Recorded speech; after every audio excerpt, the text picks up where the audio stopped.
বিধানচন্দ্র কৃষি বিশ্ববিদ্যালয়ের বর্ধমান ক্যাম্পাসে এমআইডি স্পাইসেস প্রকল্পের উদ্যোগে অনুষ্ঠিত হলো 2 দিনব্যাপী রাজ্যস্তরীয় মশলা চাষের সেমিনার। এই সেমিনারে বিভিন্ন জেলা থেকে প্রায় 150 প্রতিনিধি আগত হয়েছিলেন এবং অন্যান্য অফিসার এবং ছাত্রছাত্রী মিলে প্রায় 250 প্রতিনিধি এখানে উপস্থিত ছিলেন।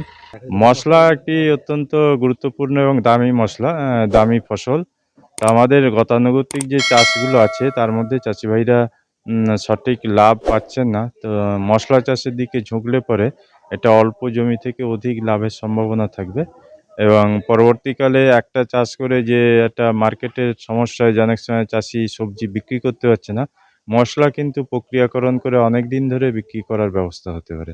তো সেই ক্ষেত্রে মশলা চাষ একটা মানে ভালো উদ্যোগ হতে পারে। কত কৃষক এসেছিলেন কোন কোন জায়গা থেকে?